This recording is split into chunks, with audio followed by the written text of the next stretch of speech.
Je vais lire un passage dans l'Évangile selon Marc. Je vous invite à vous lever pour la lecture de la parole. Marc au chapitre 12. Et je vais lire à partir du verset 41. Marc 12 au verset 41.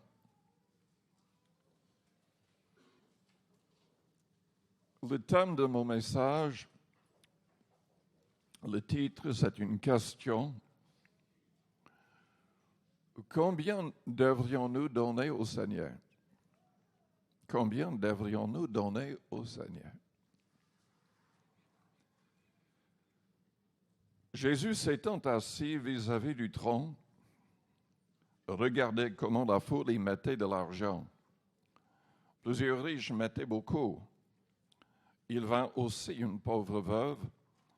Elle y mit 2 petites pièces, faisant un quart de sou.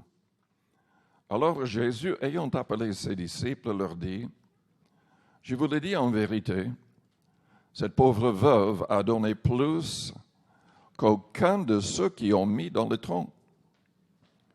Car tous ont mis de leur superflu, mais elle a mis de son nécessaire. Tout ce qu'elle possédait, tout ce qu'elle avait pour vivre. »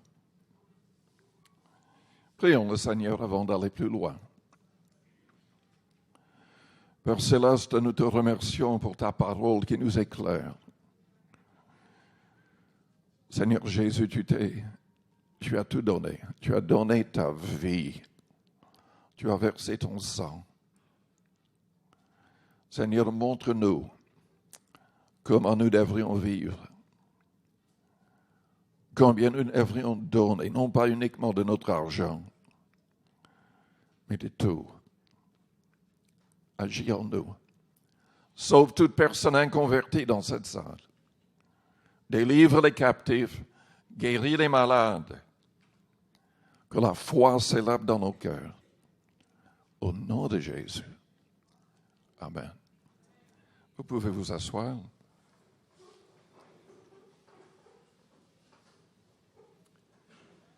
Oui, combien devrions-nous donner au Seigneur? Jésus-Christ a tout donné. Et est-ce que nous nous rendons compte qui a tout donné? Est-ce que nous nous rendons compte qui il est véritablement? Tout au long de l'Évangile, Jésus se révélait petit à petit. Dans ce même chapitre, au verset 35, nous lisons Jésus continuant à enseigner dans le temple, dit, « Comment les scribes disent-ils que le Christ est fils de David? David lui-même, animé par l'Esprit Saint, a dit, « Le Seigneur a dit à mon Seigneur, assieds-toi à ma droite jusqu'à ce que je fasse de tes ennemis ton marchepied. » En d'autres termes, Dieu a dit à Dieu, assieds-toi à ma droite. David lui-même l'appelle Seigneur. Comment donc est-il son fils? Et une grande foule l'écoutait avec plaisir. La Bible nous dit dans Philippiens chapitre 2 que Jésus existait en forme de Dieu. Égal avec le Père, il s'est dépouillé volontairement pour devenir un vrai homme, afin de mourir pour nos péchés sur la croix. Et Dieu l'a élevé, lui a donné le nom qui est au-dessus de tout autre nom. Et un jour, toute langue confessera que Jésus est Seigneur. Et l'appeler Seigneur, c'est la même chose que de l'appeler en disant Dieu.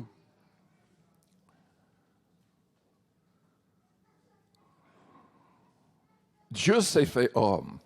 Dieu était en Christ réconciliant le monde avec lui-même. Dieu donne tout son temps, son énergie. Jésus a versé son sang innocent pour vous et pour moi. Il a tout donné. Vous savez, actuellement, c'est à la mode sur l'Internet et sur Facebook pour des gens de se lever, faire des vidéos, prêcher, des gens qui ne sont pas pasteurs, mais qui croient savoir quelque chose, et bien souvent plus que tout le monde. Ils critiquent les croyants et les églises qui prêchent le principe de la dîme. Ils disent, mais la dîme, ça c'est de la loi de Moïse. Nous ne sommes pas sous la loi de Moïse. Si vous prêchez la dîme, vous prêchez la malédiction, car tous ceux qui se placent sous la loi sont sous une malédiction. Nous sommes maintenant sous la grâce. Et ils ont toutes sortes des raisonnements. Il faudrait des heures pour tout expliquer. Mais quelle est la réalité? La réalité est dans ce qu'on vient de lire. Jésus-Christ veut que nous donnions plus que la dîme.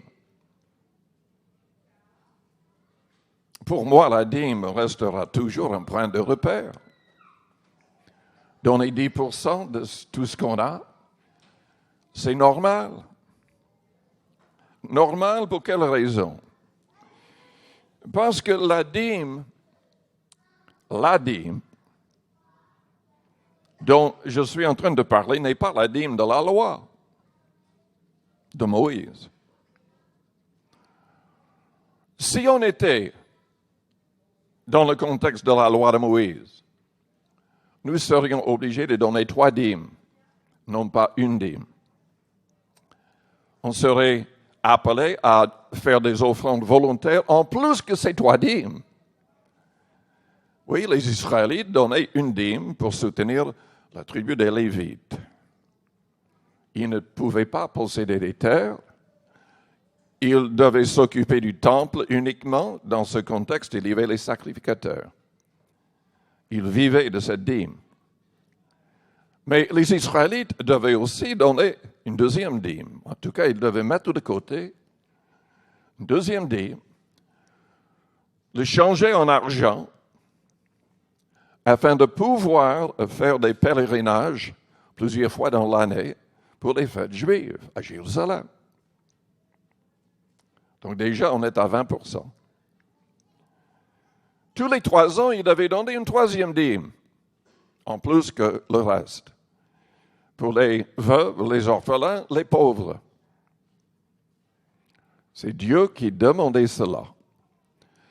Et en plus, Dieu s'attendait à ce que les Israélites offrent des offrandes volontaires, par amour, par la foi, qui les bénirait, qui les ferait prospérer.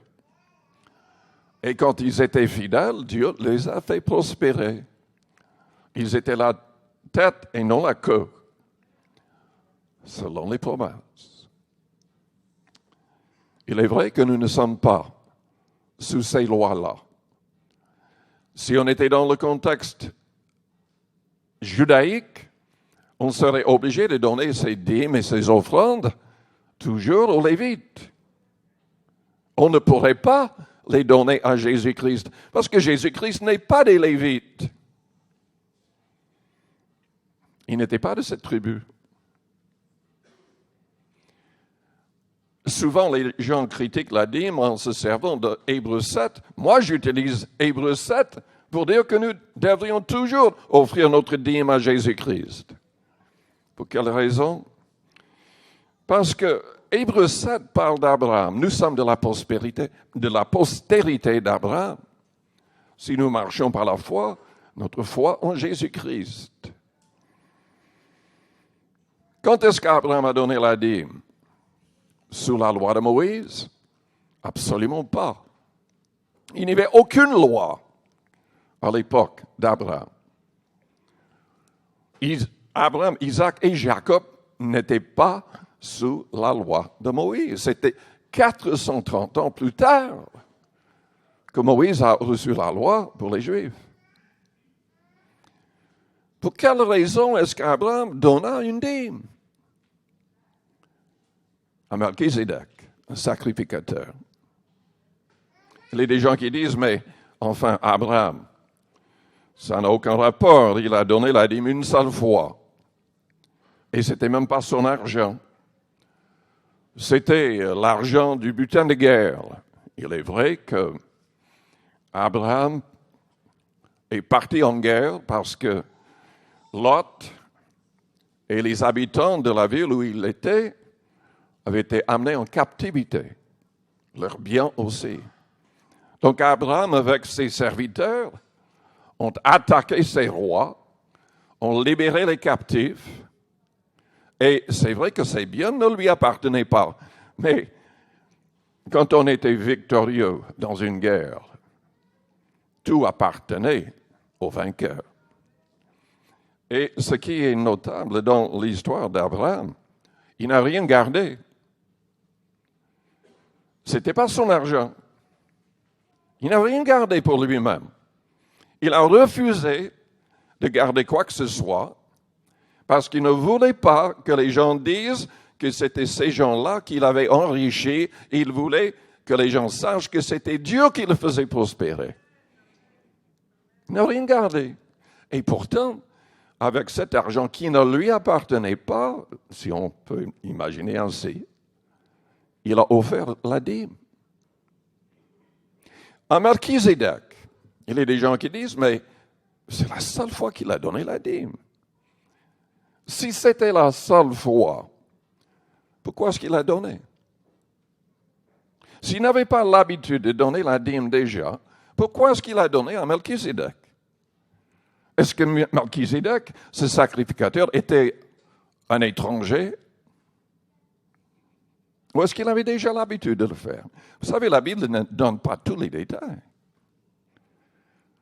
Nous n'avons pas beaucoup de détails pour les vies d'Abraham, Isaac, Jacob. Simplement certaines choses. Moi, je crois qu'il avait l'habitude de donner. Si c'était la première fois, la Bible ne dit pas que c'était la dernière fois. Et vous savez que chaque fois qu'Abraham, Isaac, Jacob offraient des sacrifices d'animaux, ce n'était pas uniquement pour leur péché. Parmi les sacrifices plus tard, dans la loi de Moïse, il y avait toutes sortes de sacrifices simplement pour remercier Dieu, pour accomplir un vœu, pour faire une offrande volontaire. Ils offraient ces animaux en sacrifice. Dire que c'est la seule fois que Abraham donna la dîme, c'est de ne pas comprendre l'enseignement de l'Ancien Testament.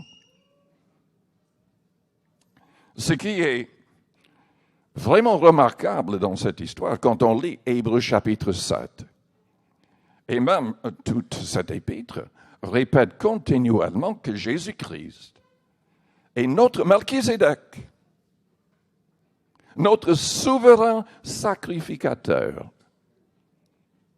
Il y a des gens qui se servent de Hébreux 7 pour dire, mais le verset 12 nous dit qu'il y a un changement de loi. Donc tout ce système à dîme, ça a disparu. Mais ce n'est pas ce qui est manqué. Il y a un changement de loi, c'est exact, parce qu'il n'y a plus de souverain sacrificateur parmi les hommes. Jésus seul est notre souverain sacrificateur. Lui, qui le sera pour l'éternité. Il intercède auprès du Père pour nous. Et il était le sacrifice. Il a offert son sang pour nous. Il y a des gens qui disent, mais bon, d'accord, Jésus est notre souverain sacrificateur. Mais on ne peut pas lui donner la dîme, il est au ciel. Et ils disent, et nous ne pouvons pas donner aux sacrificateurs ici-bas, parce que nous sommes tous sacrificateurs. Il est vrai que selon Hébreux chapitre 13, nous sommes tous appelés à offrir un sacrifice de louange, des lèvres qui confessent son nom. Mais si vous lisez 1 Corinthiens chapitre 9, au verset 13 et 14, vous verrez que les seules personnes qui sont comparés aux sacrificateurs de l'Ancien Testament qui recevaient la dîme, sont ceux qui prêchent l'Évangile. Et Paul dit, de même, Jésus a ordonné à ceux qui prêchent l'Évangile de vivre de l'Évangile. Les mêmes personnes qui critiquent la dîme se servent de 1 Corinthiens 16 et de 2 Corinthiens 9. Lisons les passages. 1 Corinthiens 16, au verset 2. Que chacun de vous, le premier jour de la semaine, mette à part chez lui ce qu'il pourra, selon sa prospérité, afin qu'on n'attende pas à mon arrivée pour recueillir les dons. Vous savez, c'est très mauvais de baser vos idées sur un seul verset. Il faut connaître le contexte. Il faut lire ce qui est avant et ce qui est après. Et si vous voulez vraiment comprendre, il faudrait lire tout un livre plusieurs fois avant de commencer à comprendre verset par verset. Parce que sinon, toutes les sectes du monde se basent sur des versets tirés à droite et à gauche hors du contexte. Quel est le contexte? Le contexte pour 1 Corinthiens 16 est le même contexte pour 2 Corinthiens 9.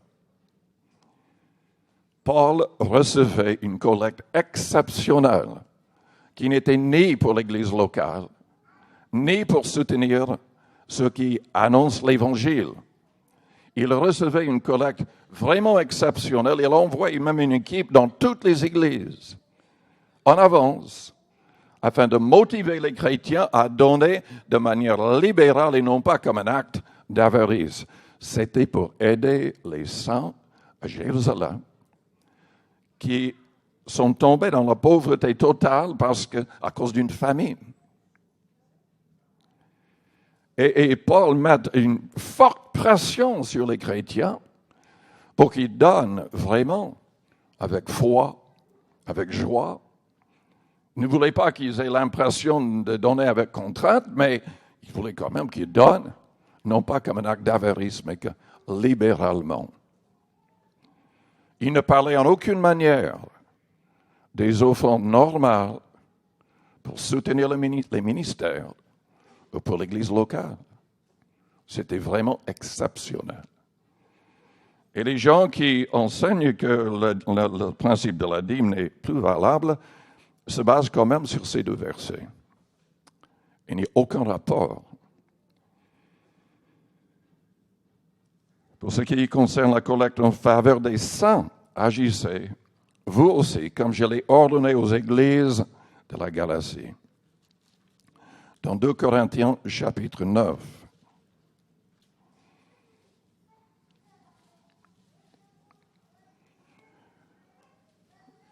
Souvent, ils se servent uniquement du verset 7, sans lire ce qui est avant, sans lire ce qui est après. Que chacun donne, comme il a résolu en son cœur, sans tristesse ni contrainte, car Dieu aime celui qui donne avec joie. Ce principe a toujours été le cas, même pour les Israélites qui donnaient 3 dîmes. Dieu s'attendait à ce qu'ils donnent plus des offrandes volontaires, sans contrainte, qui donnent avec joie, sans tristesse. Paul, ici, est en train, de nouveau, de pousser les chrétiens à donner pour aider les pauvres. Et je vais lire à partir du verset 5. J'ai donc jugé nécessaire d'inviter les frères à se rendre auparavant chez vous et à s'occuper de votre libéralité déjà promise, afin qu'elle soit prête, afin qu'elle soit prête de manière à être une libéralité et non un acte d'avarice. Sachez-le, celui qui sème peu moissonnera peu. Celui qui sème abondamment moissonnera abondamment. Que chacun donne comme il a résolu en son cœur, sans tristesse ni contrainte, car Dieu aime celui qui donne avec joie. Et Dieu peut vous combler de toutes sortes de grâces, afin que possédant toujours en toutes choses de quoi satisfaire à tous vos besoins, vous ayez encore en abondance pour toute bonne œuvre. Qu'est-ce qu'il voudrait dire? Dieu peut nous faire prospérer. Non pas pour qu'on vive comme des rois sur terre, mais pour qu'on reste dans le contexte de nos besoins et que nous ayons en abondance afin de pouvoir donner toujours plus à toute bonne œuvre. C'est même notre responsabilité de tout mettre en œuvre pour prospérer. Car selon Éphésiens chapitre 4, verset 28, la Bible dit que celui qui dérobait ne dérobe plus, mais qui travaille avec ses mains faisant ce qui est bien, afin de faire quoi? Afin d'avoir assez pour ses propres besoins, mais pour donner à celui qui est dans le besoin.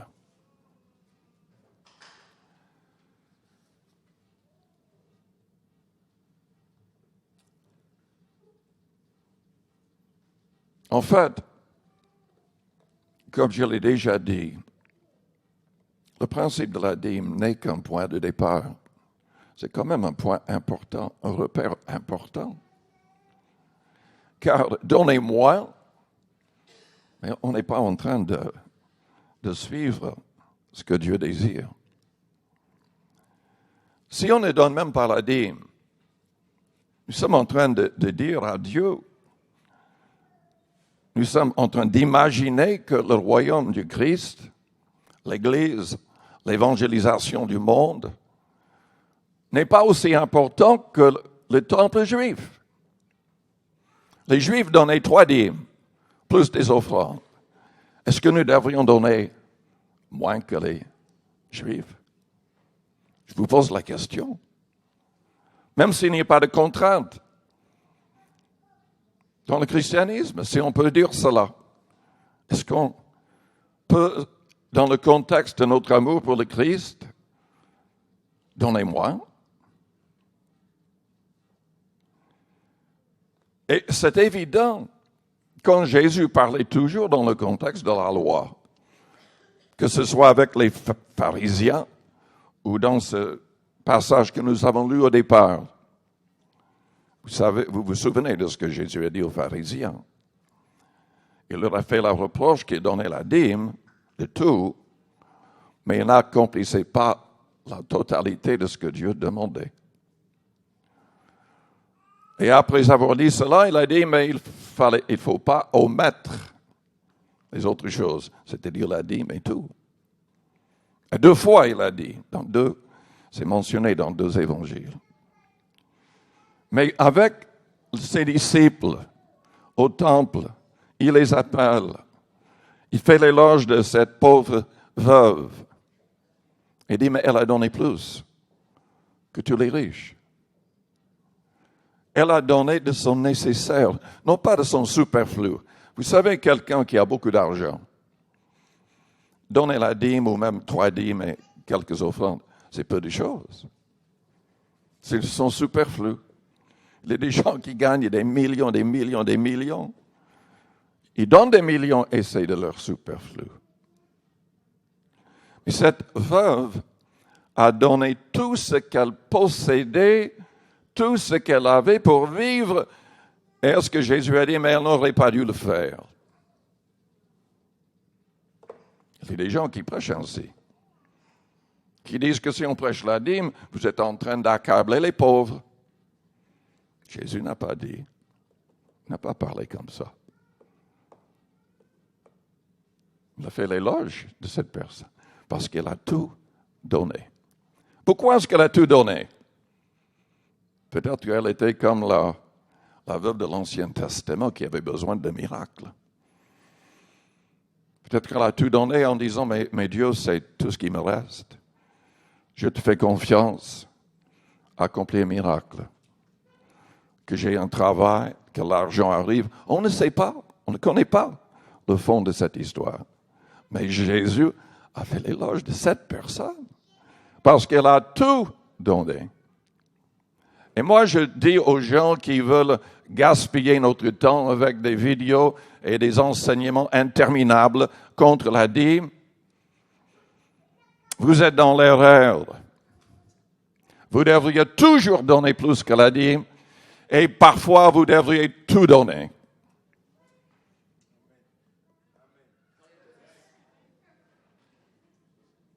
Je ne vous entends pas. Je ne vous entends pas. Amen. Mais attention, il faut donner correctement.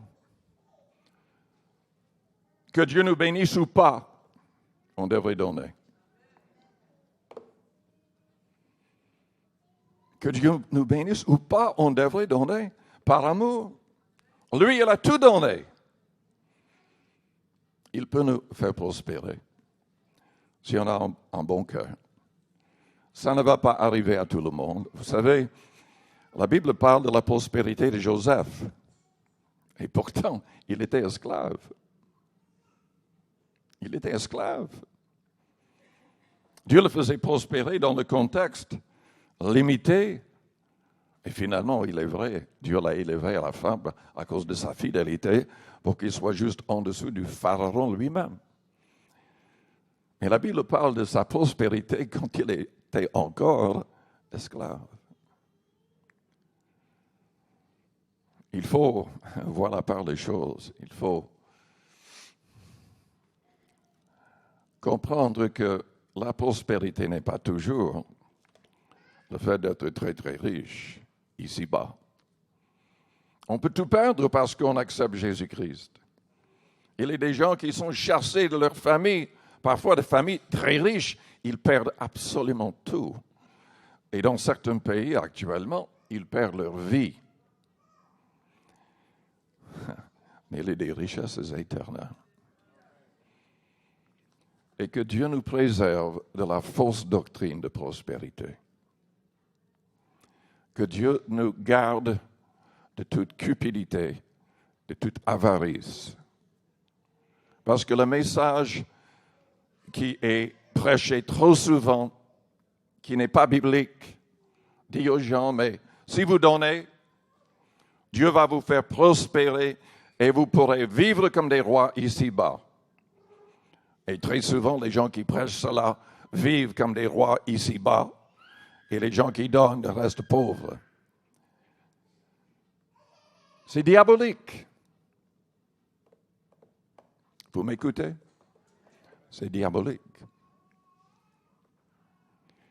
La vraie sainteté, c'est d'avoir énormément d'argent et de ne pas l'utiliser pour soi-même. C'est le fait de l'utiliser pour le royaume de Dieu et pour les pauvres. C'est ça la vraie sainteté. Et ça devrait être le but de nos vies. Non pas de donner pour devenir riche afin d'avoir la plus belle maison, la plus belle voiture. Non pas le fait de rester dans des hôtels à 5 étoiles ou acheter des avions pour se déplacer. Si on a beaucoup d'argent, la volonté de Dieu, c'est qu'on l'utilise pour les autres. Que Dieu nous délivre de l'orgueil, de l'égoïsme, de l'égocentrisme. Dieu désire que nous soyons riches envers lui et qu'on aide les autres. Dans Luc chapitre 12, il y a l'histoire d'un homme riche. Il a tellement de choses, il doit faire bâtir d'autres bâtiments pour garder tous ses biens. Et il s'est dit dans son cœur, mais oui, je ferai bâtir ces autres bâtiments. Et je vais manger, boire et me réjouir. Et Dieu lui dit, mais cette nuit, ton âme te sera redemandée. Et pour qui? sur toutes ces choses. On voit le même principe dans Luc 16. 2 hommes meurent. Un homme riche, son nom n'est même pas mentionné parce que Dieu efface de sa mémoire le nom des méchants, des orgueilleux. Il ne veut même pas connaître leur nom. Mais l'homme repentant, un pauvre, son nom est mentionné, Lazare. Les deux ouvrent leurs yeux dans l'éternité. Lazare est dans le paradis consolé. L'homme riche, il est tourmenté. Son cœur n'est pas changé en aucune manière. Il garde son mépris des autres. Si vous vous souvenez de l'histoire, Lazare n'était pas très loin de sa table. Il était couvert d'ulcères, malade, en train de mourir. Il n'avait rien à manger et l'homme riche ne lui a même pas donné une miette. Les chiens, sans doute appartenant aux riches, mangeaient les miettes. Mais l'homme riche n'a pas élevé son doigt pour aider cet homme. Il ne pensait en aucune manière aux autres. Il ne pensait en aucune manière à Dieu. Tourmenté dans les flammes, il voit Lazare de loin dans le sein d'Abraham et il prie, demandons que Lazare soit envoyé avec quelques gouttes d'eau pour rafraîchir sa langue. Est-ce que vous comprenez? Est-ce que vous voyez le mépris? Il voit toujours Lazare comme rien du tout, comme personne. À ses yeux, un simple pauvre, méprisable. Quelqu'un qui devrait venir l'aider, lui. Il prie aussi pour ses 5 frères, que ces 5 frères ne viennent pas dans le même lieu de tourment. Vous savez que les gens en enfer prient beaucoup. Malheureusement, leurs prières ne seront pas exaucées. Abraham lui dit, mais ils ont déjà Moïse et les prophètes. S'ils ne les écoutent pas, ils n'écouteront même pas si quelqu'un soit ressuscité d'entre les morts. Jésus a dit que ce serait difficile pour les riches d'entrer dans le royaume de Dieu. Non pas impossible, mais difficile. Parce que Jésus a dit dans Luc chapitre 14, verset 33, « Quiconque d'entre vous ne renonce pas à tout ce qu'il possède ne peut être mon disciple. » Les gens qui veulent croire que, enfin, on peut donner ou ne pas donner, ce n'est pas important. La question de dîmes, ça ne sert rien du tout, on n'a pas besoin de donner autant. Ils sont complètement à côté de la plaque. Complètement à côté de ce que le Seigneur désire. Lui, il a tout donné. Il a fait l'éloge de cette veuve qui a tout donné. Il a demandé au jeune homme riche de vendre tout ce qu'il avait, de le donner aux pauvres et de venir le suivre. Qu'est-ce que je veux dire? Même si vous croyez au principe de la dîme ou si vous ne croyez pas, nous sommes tous appelés à lui offrir tout. Tout doit être à sa disposition. Il est le Seigneur. Il doit être le maître de chaque détail de notre vie. Si on donne, il n'y a aucune garantie, mais il peut nous faire prospérer, même à l'extrême. J'ai partagé avec vous l'histoire, et est-ce qu'Antoinette est là, parce que j'oublie toujours le nom de la personne. Il y a le livre « Dieu dirige mes affaires ». Quelqu'un se souvient de son nom? Le Tourneau, oui. Je ne devrais pas oublier le nom parce que c'est quelqu'un que je connais personnellement. Il est décédé maintenant, mais il habitait dans la ville où je suis né, à Détroit, au Michigan. Il était dans une église de l'autre côté de la ville, des ADD. Et lui, touché dans son cœur, quand il est entré en affaires, Il s'est dit, mais moi je veux vraiment bénir Dieu avec mon argent. Donc au lieu de donner une dîme, 10%, il a commencé en donnant 20%. Dieu le bénissait, il a donné 30, ensuite 40, 50, 60. À la fin, il donnait 95% au Seigneur. Et le Seigneur l'a béni, il est devenu multimilliardaire. Mais il utilisait l'argent pour aider les autres, pour faire avancer le royaume de Dieu. Dieu ne permettrait jamais que tous soient comme ça. Vous savez pourquoi? Parce qu'il ne pourrait pas nous faire confiance. Il veut nous garder debout. Il ne va pas permettre qu'on soit tenté au-delà de nos forces. Il y a des gens qui, devenant riches, abandonnent le Seigneur. Ils tombent dans des pièges de toutes sortes. C'est pour ça que la Bible dit que nous devons être contents avec ce que nous avons. Si on prospère, il faut faire très attention afin de ne pas nous amasser des trésors sur terre, afin de ne pas gaspiller notre argent n'importe comment. Nous sommes responsables pour gérer ce que nous avons pour sa gloire.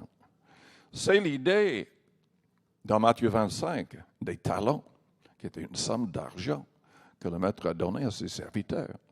Il devait faire valoir cet argent. Troisièmement, il n'a rien fait avec son argent. Il a caché. Il a même eu le bon sens de le mettre dans une banque pour toucher des intérêts.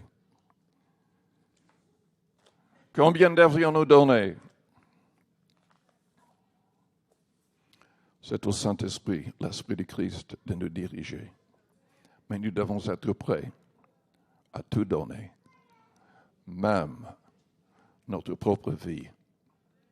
Je vous invite à fermer vos yeux, à courber vos fronts. Avec les yeux fermés, les fronts courbés, je vous pose la question, est-ce que votre vie est en règle avec Dieu? Est-ce que votre vie est en règle avec Dieu?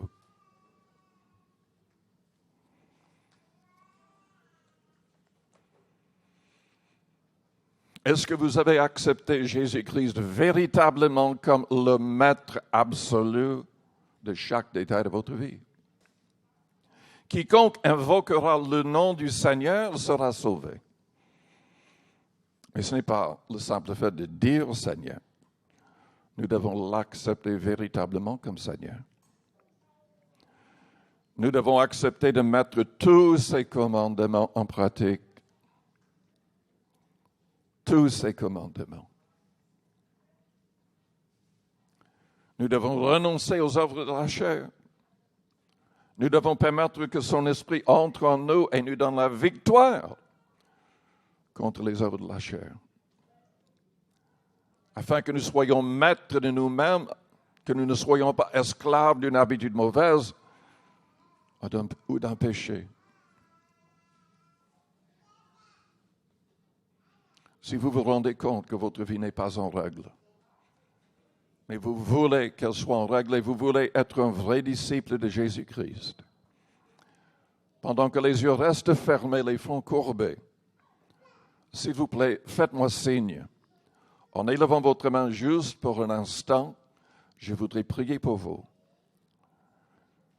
Faites-moi signe et ensuite vous pouvez la baisser. Merci. Est-ce qu'il y a d'autres personnes? Merci, merci. Je voudrais prier pour vous. Si vous voulez vous engager pleinement avec Jésus-Christ pour être un disciple, un vrai servant ou serviteur pour le Seigneur. Est-ce qu'il y a quelqu'un d'autre? Merci. Merci.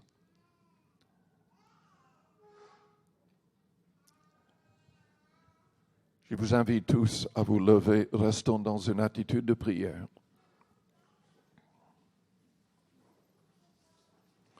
Père Céleste, je prie pour les personnes qui viennent d'élever la main. Que toutes ces personnes soient touchées par ta grâce, remplies du Saint-Esprit. Délivre-les du monde avec sa convoitise et son orgueil. Délivre-les de tout égoïsme, de tout égocentrisme. Seigneur, que les habitudes mauvaises disparaissent. Donne-leur le courage et la force de mettre tes commandements en pratique, tous tes commandements. Que ton esprit travaille en profondeur dans leur cœur, dans leurs âmes.